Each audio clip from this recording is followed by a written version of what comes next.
Oh, finally done testing. Hello everyone, and this is the video that will round up the general changes and what I think you need to know about Season 11. I thought about it a lot the past day, whether I want to make a tier list or not. I know that people want tier lists. I even understand, deep inside I understand the want for a tier list. Even if it's just to get somebody's opinion, even if you're not sure you're going to follow it, just to see something that is more concrete than the general ramblings that I tend to dabble in. So with that said, this video is not a tier list, but I will try to make a more concrete tier list, something that is, according to my testing, somewhat solid. I do think I require more time to do it if I want to do it in a way that I would feel comfortable sharing it with other people. So for that reason, this will either come out tomorrow or in 2 days, and depending on how much time I need to actually work on it. Instead of it, this video will focus on all the things that I think you need to know starting Season 11. What are the important changes? What are the character changes, the item changes, the general game things that you should be aware of, that if you were in previous seasons and now you're joining in Season 11, you should remember, you should take with you to your Season 11 experience.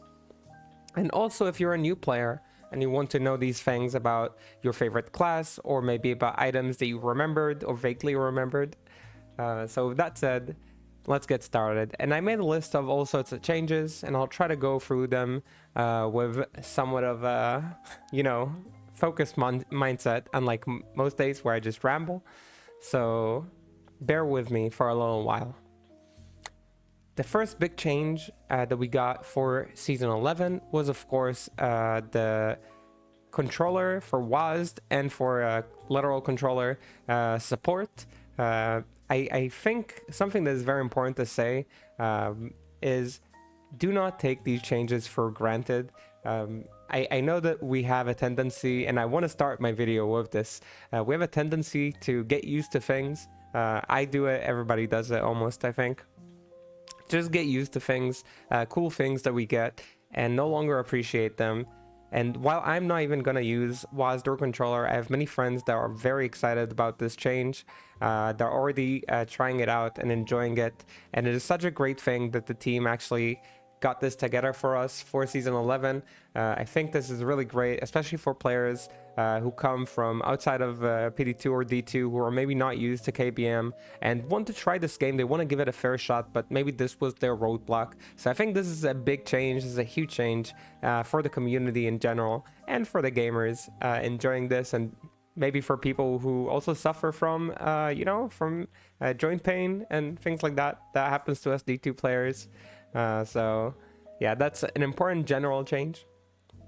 Another important general change is the shared materials tab and the shared gold tab, or shared bank, I think is what it's called in the game.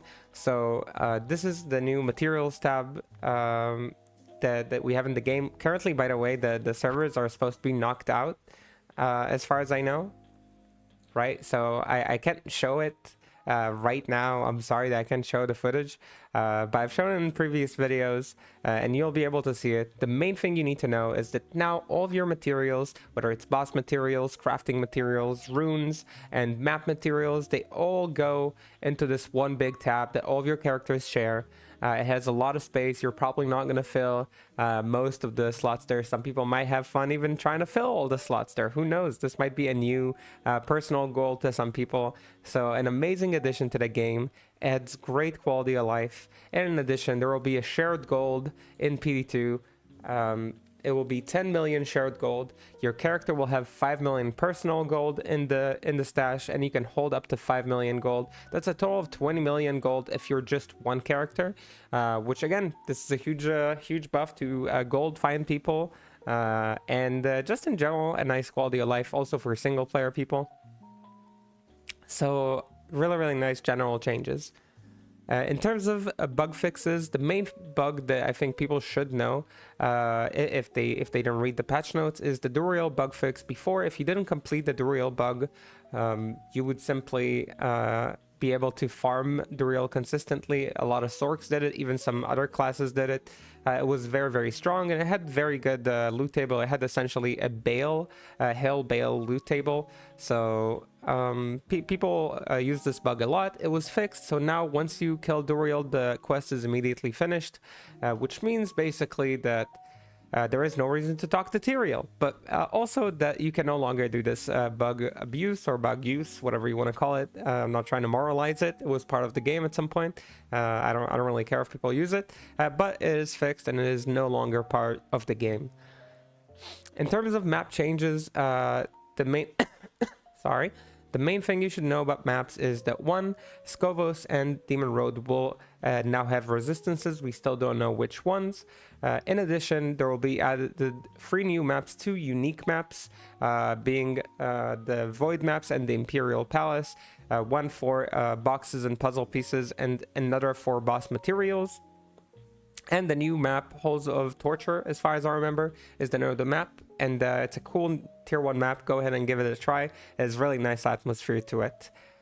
In addition, the Treasure Fallen map event is now unskippable at all. I know some people didn't bother with it before. Sometimes I even didn't bother with it before. But now it can drop any rune up to Zod, which means any rune, literally. And I already happened to drop in the beta an Ohm rune from the Treasure Fallen and the Vex rune from the Treasure Fallen. Honestly, such a great experience, such a dopamine hit. And I really like this change to Treasure Fallen, since it was, by most people, it was like the least liked event before, so I'm really glad about that. It was also changed, that the things that he drops, like the actual pool of things that he drops, was changed, but the main change is it can drop up to Zod. In my experience, that's like the big thing.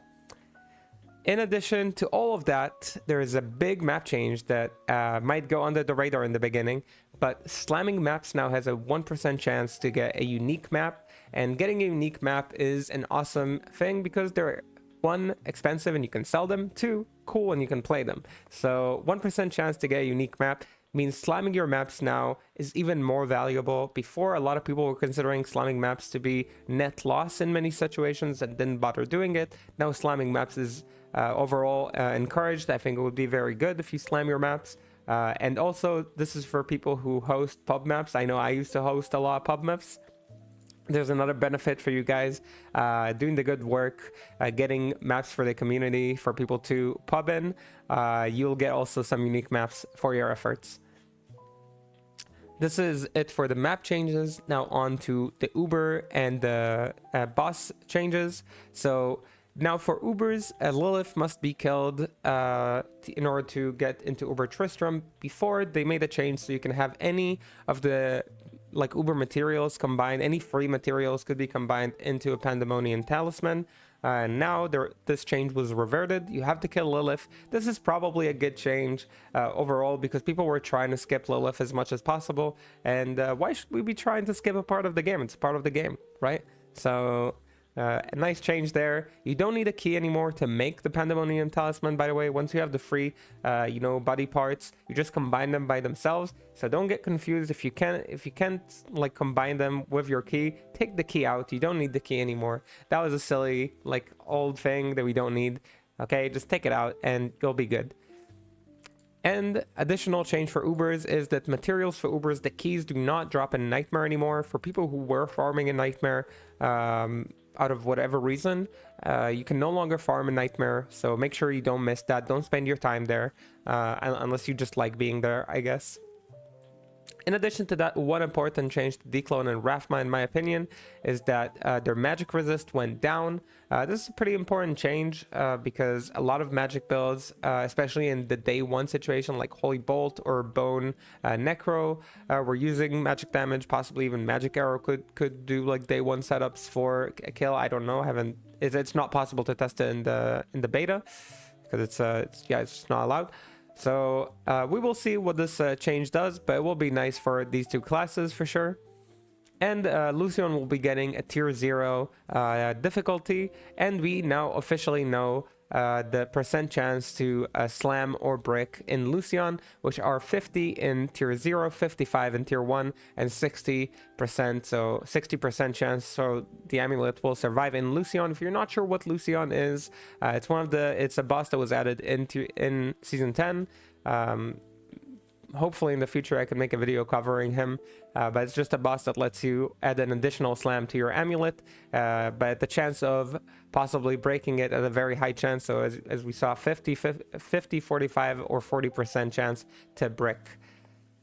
Whew, that's the Ubers and bossing changes. I already feel like this will be a long one, so let me brace myself too and get a sip of water.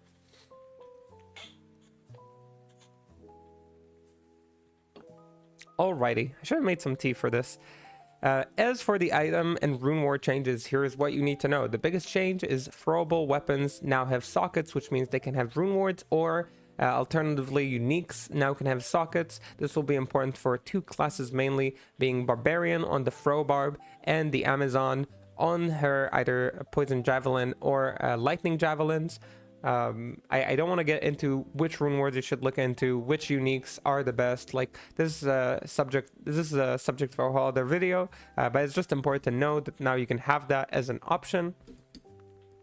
And in terms of rune words that I think you should kind of remember, memory rune word used to be a sorceress only rune word that gave +3 skills to sorceress. Now it gives +4 skills in general. This is a great option for a lot of casters early on. Anybody who relies on FCR, this will give you +4 skills. This is better than 2 spirits, and if you make it in an elite base, it'll give you up to, I think, 85 FCR, which is a great FCR to start. So really amazing early game option. I might be wrong in the FCR, by the way. I might be misremembering, but I think it's around like the 80 plus for memory. So an amazing new rune word for casters, sorceress players, possibly necro players, druid players can enjoy this. So again, so many classes like these plus skills. I tried this with my Warcry barb and it looked really nice and on a day 1 setup. So memory rune word, look it up. How do you make it? What do you make it in? And make sure to use that if it applies to you. Another change to rune words is insight cannot be made in scepters anymore. This is mainly a nerf to the Act 3 merc that used to have insight but also prayer aura. So remember, you can no longer make that. Don't waste your runes on a scepter for insight. And edge rune word does not give reduced vendor cost. It used to give -15 reduced vendor cost. This is a very painful change for me. I love the edge rune word so much. And I will miss it dearly. So these are the rune word changes mostly. And if we're talking just general item changes, I think a very important change that is not getting discussed a lot is the jewel and charm changes. From now on, jewels level 85 and higher and charms level 90 and higher will be guaranteed. The blue ones will be guaranteed 2 affixes at least. This will increase greatly the chance for charms to have skillers on them because of how the pool kind of works for prefixes and suffixes, and it will make it so jewels are more likely to spawn with these amazing jewels like ISED, IAS all resist with minus requirements, all these crazy jewels. Now you'll be seeing them a little bit more. So these are 2 great changes, especially for people playing solo, but make sure to keep picking up those charms, pick up those jewels. They're really great, and yeah, they'll be awesome.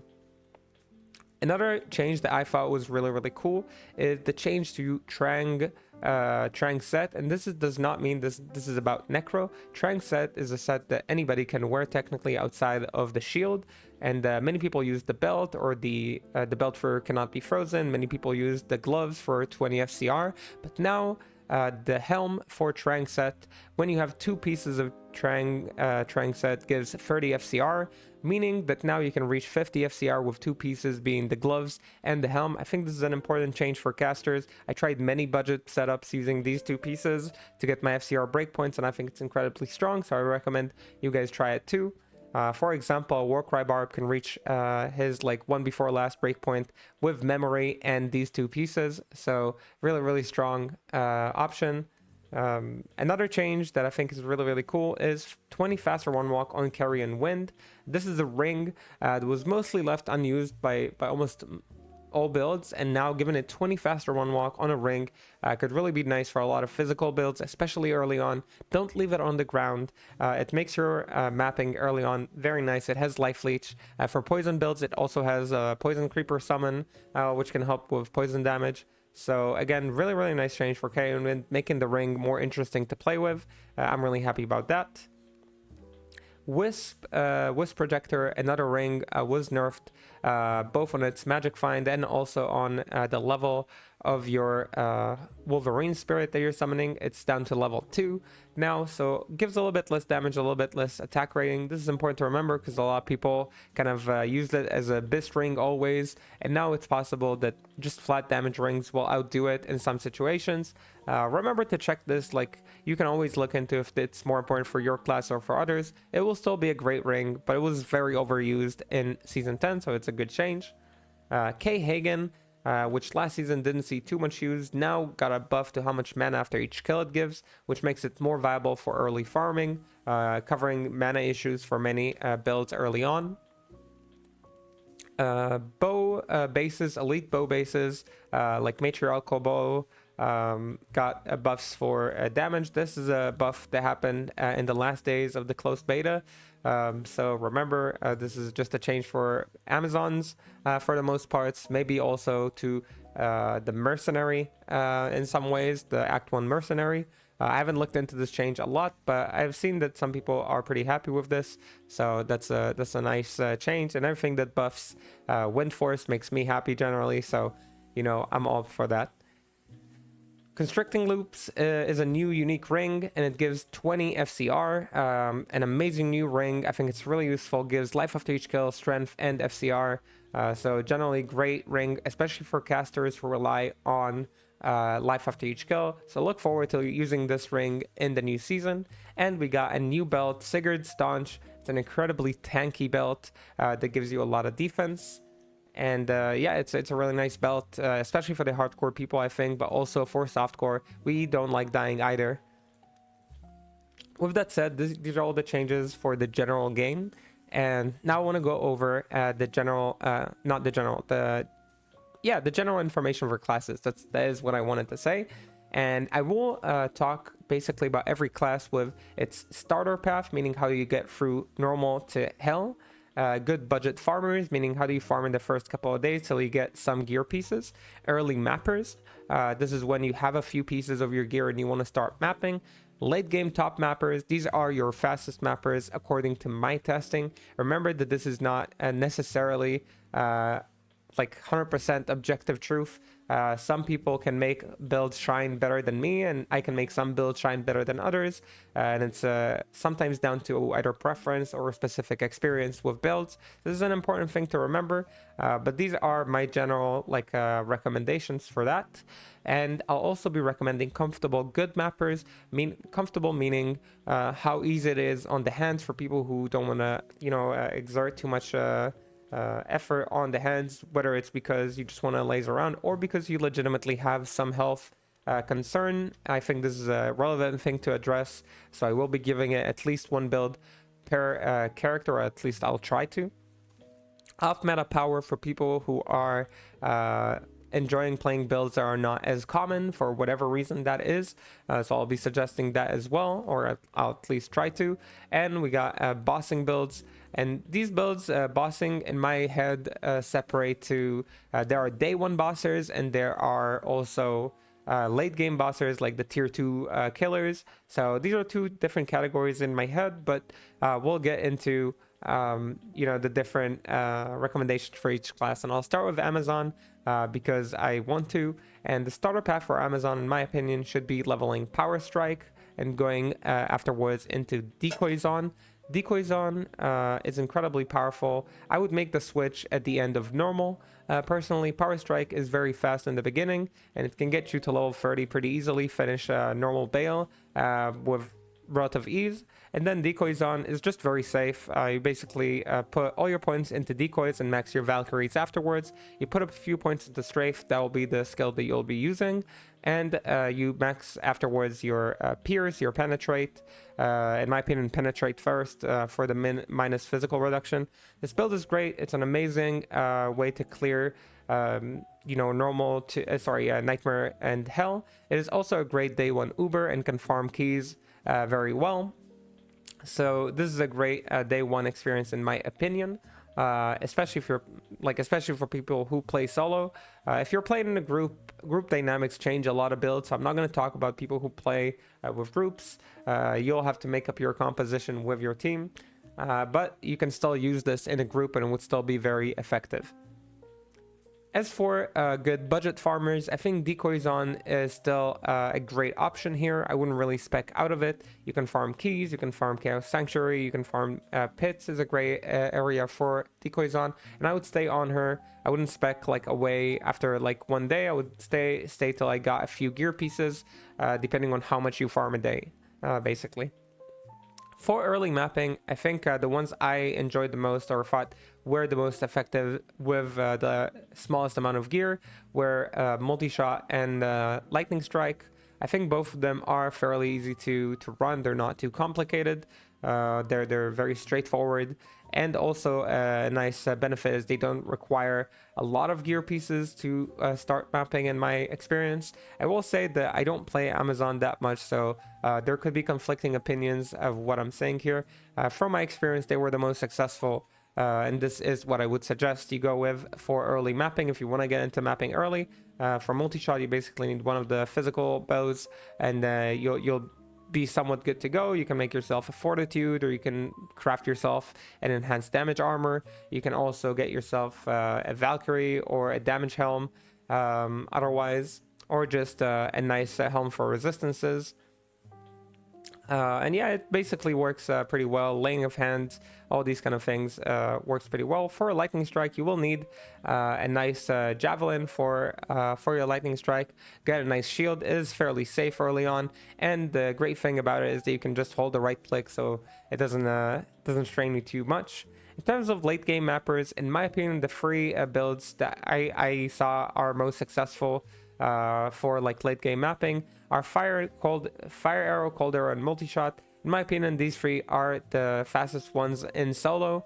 I now realize that there is one more category that I maybe should include, and it is P8 mapping, so I will include that too, I guess, at the end here. So late game top mappers, Fire Arrow, Cold Arrow, and Multi-Shot. They were the ones that scored the best in terms of time. They have great returns of investment in terms of how much you need to invest in them for the result that you're getting. And they're also somewhat flexible. You can craft different bows and arrows. You can use some uniques as well. So all of them felt very nice to play with. In terms of comfortable, good mappers, I would say Lightning Strike by far takes the cake. It is literally the hold right click build. It is easy to play. It does not complicate anything. And personally, I think people who play Amazon and want to have just a chill all time, Lightning Strike is the build for you. I personally really enjoyed playing this build. So I am really happy that I got to see it in the last days of the beta.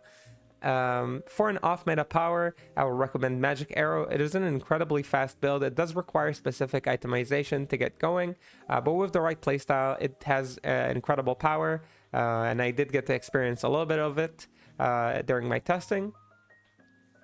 And for P8 maps, I think Lightning Fury should be mentioned. Lightning Fury is a great skill for P8 maps. If you like going with groups and you like feeling like you're doing a lot of damage, Lightning Fury will definitely do that for you. Of course, Multi-Shot, Cold Arrow, and Fire Arrow can all do that too. I think Lightning Fury does shine there pretty well. So that is the P8 helper in my experience. In terms of bossing for Amazon, in my opinion, Jab and Plague Zon are going to be the top two builds of choice. Jab Zon, of course, has not been fully tested after the buffs, or has not been tested at all, but there are a lot of speculations that will be a great boss farmer. Jab could already kill tier 2 bosses before, so again, it'll only become better with this. And Plague is the used method in previous seasons. It is very strong, very consistent. A little bit slower than Jab probably, but we will have to see in the new season how it actually pans out. With that said, let's move to the next class, which is the Assassin. Yes, I'm getting the classes that I don't play that much out of the way first, so I don't have to think about them like afterwards. So yeah, I don't know. That's why I decided to do. So is what I'm doing. So with that said, the starter path for Assassin is going with Beast in normal and then Lightning Sentries for Nightmare and Hell. You can just start with Lightning Sentries and Fire Blast. It is a little bit slower, so if you don't mind spending one respec, I would start with Beast, Blade Sentinel for normal difficulty, then go into Lightning Sentry. Lightning Sentry is an amazing skill. It can farm Sanctuary incredibly well. And you can also do Ubers with it. So I always try to get my builds, my day one builds and starter paths to be able to do all types of content. And Lightning Sentry definitely answered this category. For early farmers, Sin is actually pretty flexible in my opinion. You have Mind Blast that is great for chaos runs. You have Light Traps that are great in Arcane Sanctuary. And you can technically go with Fire Traps in areas like Pits. That's not too bad, but I wouldn't respec into that in my opinion because it's not as effective as Mind Blast and Lightning Traps. Both of these can do Ubers. So yeah, really great for early farmers. For early mappers, you have free options again. Spin Assassin, if you get that rune, you can start spinning. An amazing early mapper, one of the best I think in terms of early mapping capabilities. It gets really fast, really quick, and yeah, Spin Assassin really great. If you don't get that rune but you want to transition to mapping, Wake of Fire is a nice way to do that. It's very consistent. It has some mana and health issues, but those were helped in this patch due to the buffs on Wake of Fire and traps in general for mana issues. And the third early mapper for Assassin is the Mind Blast.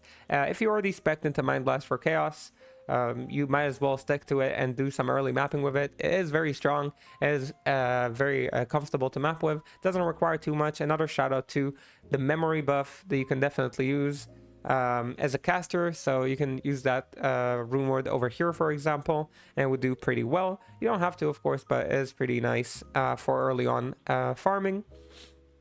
As for late game mappers, from my testing, the builds that I thought were the fastest are Fist of Fire, Mind Blast, and Phoenix. These are the top three in my opinion. Sin has more fast mappers. I'm just not going to mention every fast map. These are the fastest three that I found in my testing. And all of them are very nice. I would say that Mind Blast is a little bit more tricky to get used to in terms of playstyle. Fist of Fire and Phoenix are a little bit more straightforward, a little bit easier. So in terms of comfortable builds that I would recommend playing on the Sin, I would say Fist of Fire has to be it. It was incredibly powerful and incredibly easy to play. After playing, I think, 10 or so maps in a row, I didn't even feel like any strain on my hand. It's basically a hold right click but press a hotkey for Dragonflight type of build. So if we're simpling things down, so very easy and comfortable to play in my opinion, and I recommend you guys give it a try. For off meta power, I recommend Kixin. I've already tried Kixin before the beta, and it does have some power in tier 3s. It does require quite a bit of gear to feel good in my opinion, but when you get like that gear, when you get that Phoenix shield and you get your Astrions, then you can start feeling like a really strong mapper. Not a lot of people apparently are playing this build, so if you want an off meta build, Kixin is the way to go. For bossing builds, I would say Beast is still probably your main build for bossing. Cobra is still like a nice off meta build, and traps, lightning traps for declone feel very good. But generally speaking, I think if you're going for bosslers in general, you want to do Rathma, declone, and all that, I think you would stick to Beast. This is again from my understanding. I did not boss on Assassin that much, just a little bit on my SSF account. So take that with a little grain of salt. Beast, while it did get a small nerf, seems like it'll still be the go-to bosser. for P8 mapping, I think Sin is going to enjoy a lot of Fists of Fire and Mind Blast. I think they're going to be very powerful in P8. So I'm going to keep those builds for a P8 mapping. Kick, of course, has also incredible power for P8. So you can use any of those builds for P8 and feel pretty good. And now let's move on to the next class, which is the Barbarian class. And the Barbarian, in terms of starting path, was luckily buffed a little bit. It is a little bit more consistent now. And you can go with a few options. You can go with Double Swing that is buffed. And then go into a Warcry build. That is the build that I recommend. Double Swing was buffed in damage, so now going in normal with Double Swing feels a lot better. And once you're in Nightmare, going into Warcry with Dual Spirits and then transitioning maybe into a Memory, which again, a very nice adjustment for the Warcry, is very, very nice. In terms of where do you farm early, I would recommend farming a Warcry in Travancore. Trav barbs, gold barbs are a super common way to get a lot of currency early on, and you know, it's the trusted method, no need to change it. If you don't want to do Warcry, you can run Fro or just Frenzy builds like Berserk, Whirlwind, whatever you want in the pits, which is fine, but I think Warcry Trav is just very, very strong. With that said, let's move to budget mappers, and I think budget mappers for Barb will be a Whirlwind, Physical, or Bleed. Both are very, very good. And important to say, during the beta, IK was buffed as a full set. So if you get a full IK set, Whirlwind, it is now much better because it gets increased splash radius, which is really, really cool, making it a much better early mapper than it used to be, and it was already pretty okay. So pretty happy about this buff to Whirlwind. You can technically run a Fro Barb on a budget, but it wasn't as effective as Whirlwind in my experience. For endgame mappers, I would recommend Whirlwind, Fro, or Leap. Generally speaking, these are the endgame mappers for Barbarian. All of them are fairly strong. While I do think they're a little bit slower than other classes, they are very, very good. All three of those, and I really like playing them. In terms of comfortable builds to play, I would say Leaper and Whirlwind both are very comfortable. They don't require too much effort. Leaper is literally just hold the right click, and Whirlwind is literally just hold the right click. So again, I like these two builds. I've always liked Whirlwind and Leaper. They're not like the most like interesting for a lot of players, but if you're looking for a chill experience, Leaper and Whirlwind are great for that. For off meta power, I would recommend Crybarb mapping. I think some people play this. I played this last season. Is a very fast mapper. You can get very fast mapping, like sub 6 minute tier freeze, which is a great time for Barb. In my experiences, some of the fastest like mappers for Barbs, it actually does better than most of the other builds that I just mentioned in my experience. But regardless, you know, some people just don't like it. So I guess it is what it is. Maybe they don't like the sound effect. I personally do. So it is what it is. But for off meta, you got the Crybarb. In P8, Crybarb is one of your best friends in P8. It really shines due to how much it helps other people more than how much damage it does, in my opinion. But if you don't want to do that, you can go with Leaper and Fro, where both will be amazing in P8 maps. In my experience, Leaper can do just incredible damage in P8. So yeah, definitely keep that in mind. But yeah, I think all of these builds are great. Crybarb is great. Can do great damage as well for P8. In terms of bossing, I think Barb was buffed quite a bit in bossing this season, which is really nice. So Fro and Berserk both will be great viable bossers. We of course don't know which one will be better because we couldn't do testing. I speculate a little bit that Fro might be a little better than Berserk, but this is just, you know, just my speculations. Nothing fully concrete behind this. But yeah, there will be the bossers for Barbarian. Both will be very nice. And now we move on to a character that I'm probably going to play on my season starter, and the starter path is summons all the way. Now I know some people like mixing summons and then fire druid for hell. I don't think that's necessary at all. Summons and fire for my testing, and I played a lot of druid. This is literally what I'm going to do in the season start, and I've done this before. I think there's no reason to waste a respec. Summons is just as fast and a little bit more flexible in where it can farm in hell. So stay on summoner. It is easy, it's comfortable, it is safe, good for HC, good for softcore. Like, you'll be fine. Okay, so summons all the way for your starter path to clear normal to hell. I first max the ravens, get a point in the bears whenever you can, and start maxing the bears once they're available. After that, I max Spirit of Wolverine, of course, have a point in gust for movement, and after that you can start putting points into Spirit Wolves and into Gust accordingly to adjust to your farming speed.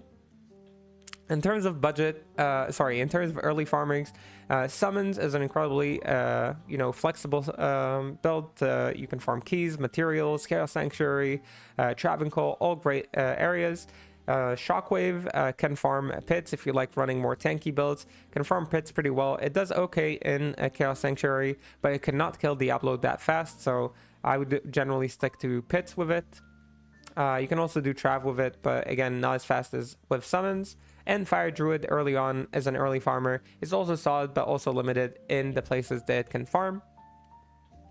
From these three, Summons can also do Ubers quite easily, is one of the better day one Ubers as well. So again, Summons takes the cake, in my opinion, for early farmers.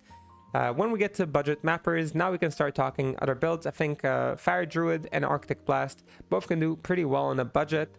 Just get into map with pretty low gear and start pushing through maps with like relative speed.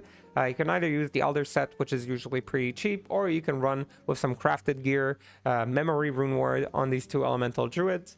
And of course, reminder that for budget mappers, summons can be done. It is a little bit slow, but with the Act Former giving you amp, it is definitely doable on a budget, and it is very safe, which is an important part for many budget mappers. Once we get to late game mappers, in my opinion, the top three for Druid are Fire Druid, Arctic Blast, and Wind Druid. Fire Druid, in my opinion, one of the best mappers in the game. Extremely fast, definitely like a top 10 mapper. I love it a lot, demonstrated in the beta as well. Can do a really fast tier 3 maps. Arctic Blast as well, very fast, slightly slower but safer than Fire Druid, so better suited for people especially who play hardcore. And we got Wind Druid, which is a great fast build. This is also an off meta build. People don't really play this build. It was buffed. It's a great build. So yeah, give it a lot of love. It is a late game top mapper for Druid. With that said, for comfortable builds, I would say you got two builds, either summons, really low requirement in terms of effort. You basically just teleport your pets around. They will do the killing for you. You can loot at your own comfort. So amazing comfort build, basically unbeatable in that sense.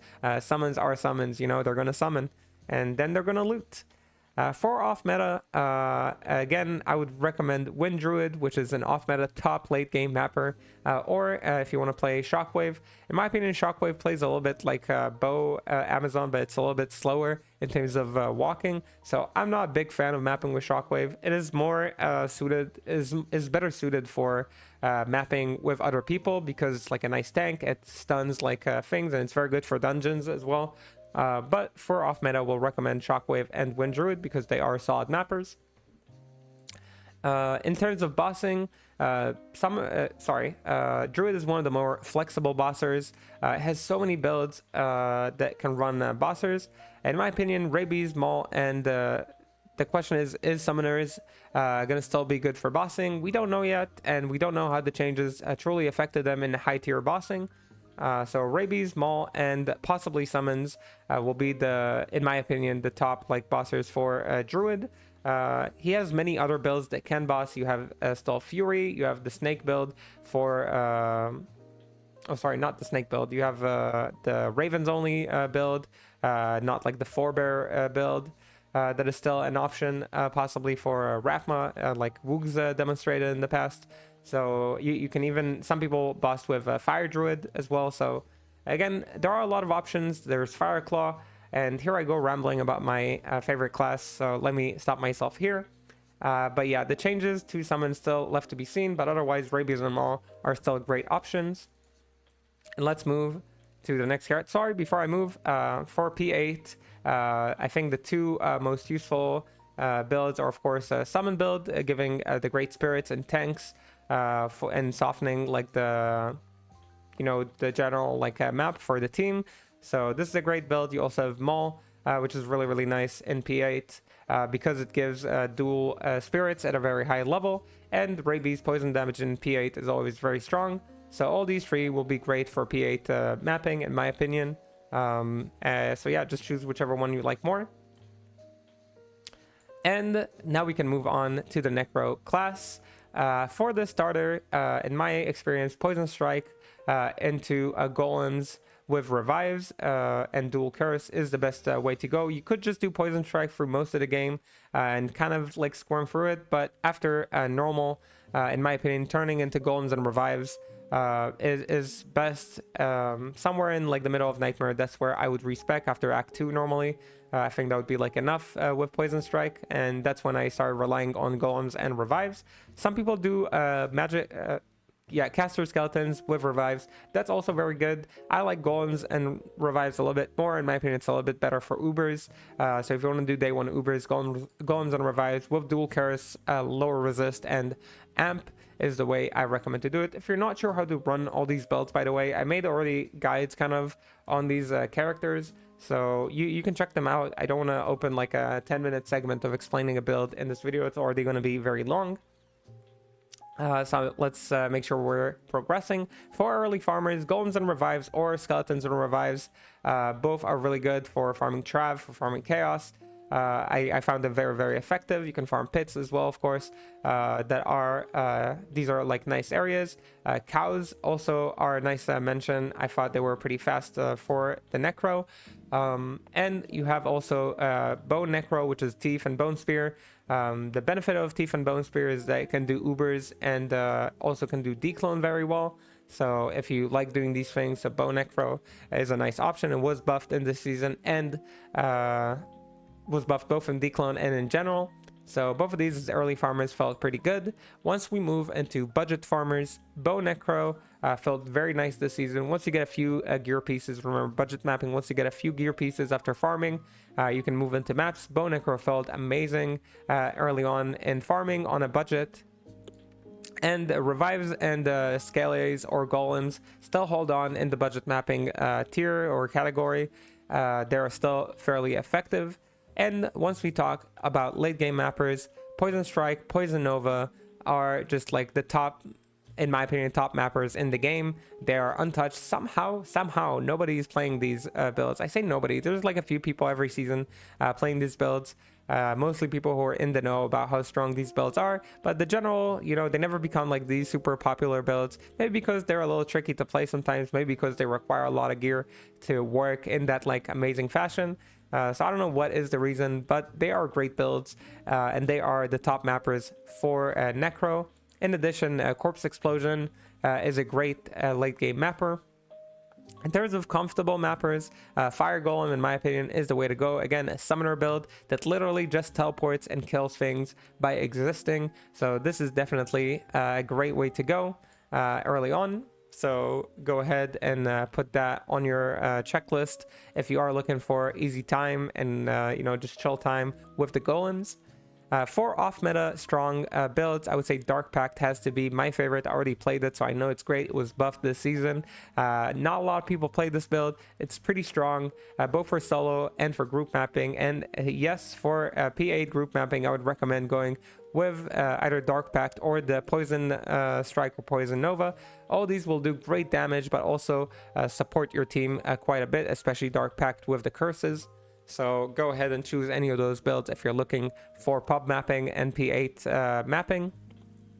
For bossers, I think Poison Strike and Desecrate are the go-to bossers for Necro. There are a few off-meta approaches. I think they're a little more complicated than P-Strike and Desecrate. Of course, remember that Necro is not the strongest bosser.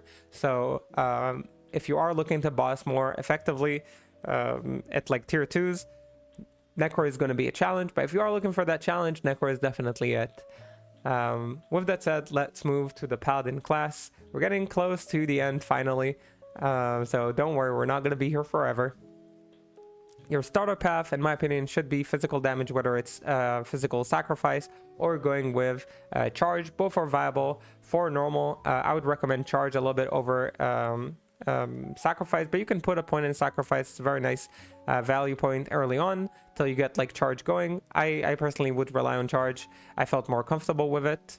So go ahead and do whichever one you like, but rely on physical damage for normal. And once you get to the end of normal, make a Holy Bolt Paladin.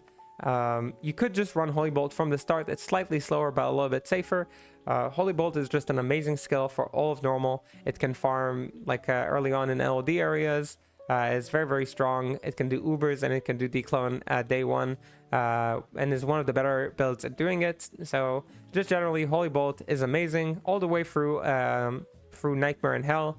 Run it and have a nice easy time. You can put 1 point in Salvation to get yourself a lot of resistances as well, which solves like a big issue for a lot of players who are not sure where to get resistances from. So a very nice, comfortable build. It is a very easy playthrough of normal and Hell. Normal, Nightmare, and Hell. I would say that for early farmers, Holy Bolt is the best one for Paladins. It's what I would do, in my opinion. You can farm Chaos Sanctuary with Redemption Aura and an Act 4 Merc, the Light Merc that gives you Sanctuary Aura. You walk around there. It's pretty easy. It's very safe. Honestly, an amazing build. Make sure to get level 25 Holy Bolt by using a +3 Holy Bolt Scepter, a lore Runeword in your helmet, and a Spirit Shield in your shield slot in a Paladin base, hopefully.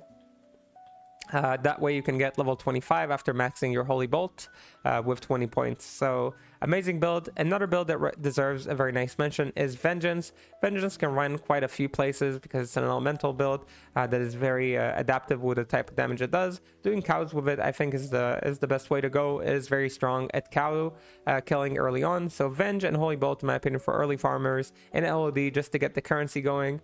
And then you can move into budget mapping. And for budget mapping, Holy Bolt, Venge, they're still here. They're really, really strong for budget mapping. But we add also Sacrifice, whether it's magic or physical. Not the elemental ones. The elemental ones are okay, but not quite as good as magic or physical on a budget from what I tested.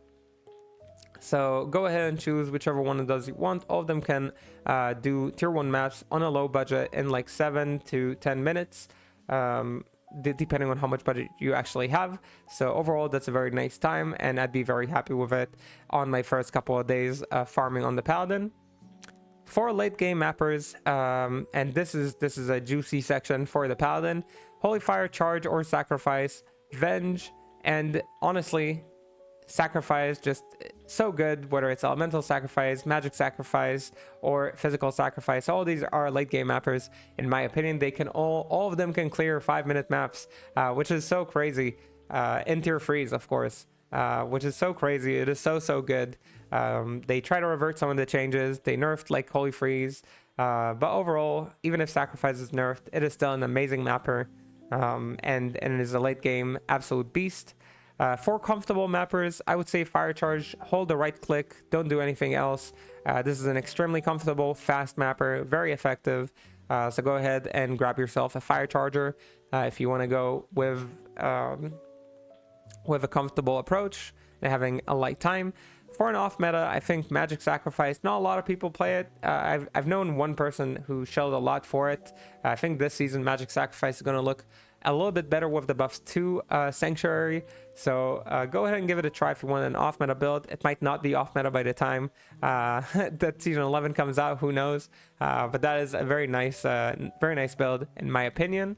For an off meta. For P8, generally speaking, Sacrifice, physical sacrifice especially, holds up very well. So you can just use that, in my opinion. It is a very strong build. Vengeance, of course, also very strong. But I would recommend going with physical sacrifice for P8. Some people like Holy Bolt as well for P8 just because of the benefit of having all the healing going around. Some people like it. I think it is not as effective in my experience. Physical sacrifice uses fanaticism, very high level fanaticism, so it's a very good build for P8 usually. For bossers, I think Fizz Charge is going to remain the bosser. It's possible that we're going to see variations of like fire or cold charger. I've already looked into some setups. Of course, we couldn't test them, but that might be viable for a charger bossing. I think Fizz Charger is going to stay the number one. It was so strong before. It being nerfed is really not the end of the world for Fizz Charger. I think it's going to remain the main bosser for Paladin. Holy Bolt, of course, is a like possible merger as a even better bosser than before due to the nerfs to declone, resistances to magic, and the buffs to Holy Bolt. So we will see what will happen, but I think Fizz Charger will remain winning. And with that said, we move to the final class, the Sorceress. It is getting there. Hopefully you can do it in less than 1 hour, and my voice can finally get some rest. For the starter path, I recommend Firewall into Meteor. I've again played all of these starter paths at least once to test them at least in normal and early Nightmare. So Firewall and Meteor are a great combination. You start with Firewall. I run Firewall till basically end of Nightmare. So powerful, so fast, really hard to beat as a like early game. It is also very safe and can farm early on in so many areas, especially areas like Andy, Mephisto, and cows. Once I got to the end of Nightmare, I swapped to Meteor, and Meteor is just an incredible day oneer. Can farm so many areas in LD to being both physical and fire damage. And yeah, just an amazing choice. It can also be your day one Uber and day one declone, which is what I always like to have on my specs. So Meteor, great option after using Firewall for normal and also some of Nightmare. For early farmers, I'll give one for each element because I know people like playing different elements for the Sorceress. And Sorceress is pretty much the queen of farming early on. You have Meteor for killing boss, like act bosses, or materials like keys, or farming red portals. Sorry, not red portals. It's not as good at that. But it is also good at that. It's actually good at everything. So farming materials like keys, or farming mad bosses for pests or whatever you like. This is the Meteor Sorceress. For lightning, I think Charge Bolt is actually pretty nice in Arcane. I've tried it quite a bit and I kind of like it on these like early farming situations. No gear, just using a memory Runeword or using other types of sets like Triangle set, giving you 50 FCR. So you can use all sorts of setups to get high FCR, maybe even to 200 FCR for pretty cheap. So yeah, Charge Bolt is very nice in Arcane. You can also go to red portals with it, and it's pretty good at that too. And for cold, I recommend the Forb. Forb is a great build, and I love it. I farm Chaos Sanctuary with it, and you can also farm cows with it. Both are very nice in day 1, day 2, day 3 scenarios with very early farming capability. Once we talk about budget mappers, in my experience, and the things that I tested for, Charge Bolt and Forb are the best two budget mappers. For fire, I tried a few builds like Combustion. I tried running with like the Hydras as well. They simply didn't work as well on a budget. So Charge Bolt and Forb, in my opinion, best budget mappers early on. When we move to late game mappers, I'm thinking there are top 3 builds, and I will say them ordered because that is my opinion. Forb, then Charge Bolt, and then probably Nova. Frost Nova is also very, very good. I think Nova and Frost Nova are very, very similar in terms of their abilities. Nova was slightly buffed, so it might have an edge this season over Frost Nova. I'm not sure. I haven't done enough testing. They seem pretty similar for my testing at least. But Sork is very much affected by slams and how slams like kind of sustain the build. So for late game mapping, I recommend Forb, Charge Bolt, and Nova. For comfortable builds, I think Forb is the most comfortable. Generally speaking, Sork is not the most comfortable class because you rely on teleport for movement and you want to cast all sorts of other stuff while doing so, and it's a pretty squishy character, and you gotta make sure your mana is fine and your sustain is good. And all that, but I think comfortable for Sork would be the Forb. You can teleport to a safe location for your Forbs comfortably, then move on to the next pack. Charge Bolt and Nova, you need to be a little bit more close, it's a little bit more intense, so that's why I recommend Forb for mapping. And for P8, generally speaking, I think P8 mappers that are very strong would be probably now Charge Bolt, Forb, Ice Barrage. They all do great damage in P8. Generally speaking, I don't think the other builds are as good in P8. It's possible the Chain Lightning is. I haven't tested it enough to tell, and obviously I couldn't test in beta P8 because I mean I could, but I didn't find like 8 players who wanted to do that with me.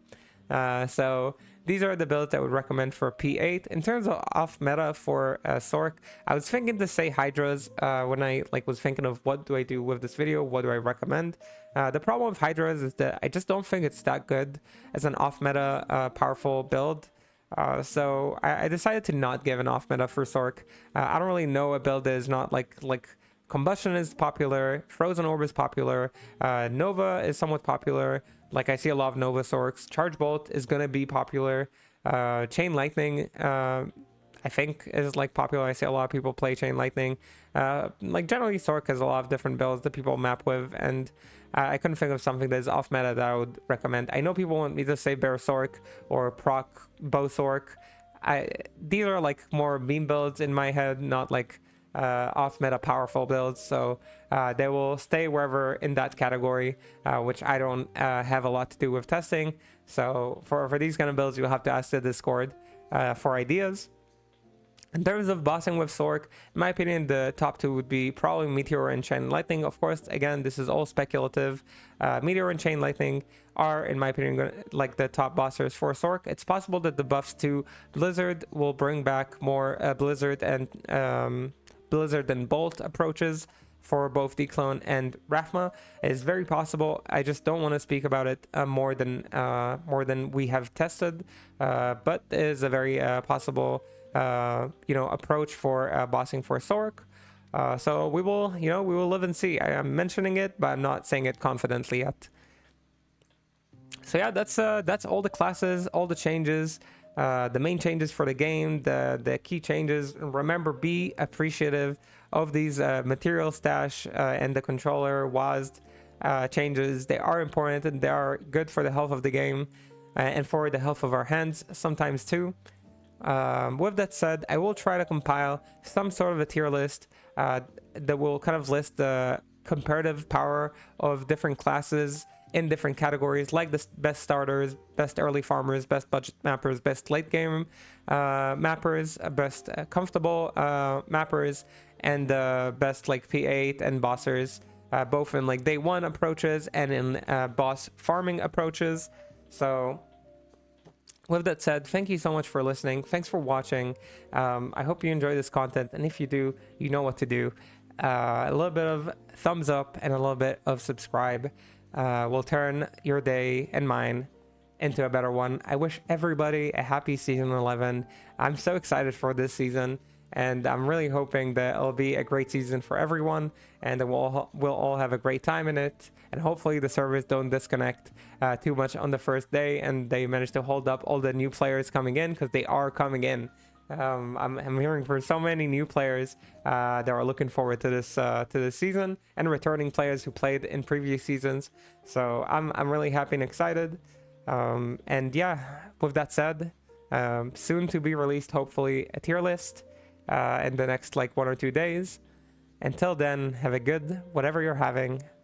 I'll see you in the next stream or in the next video. Wow, my voice is cracking. I'm really needing a drink. And yeah, bye.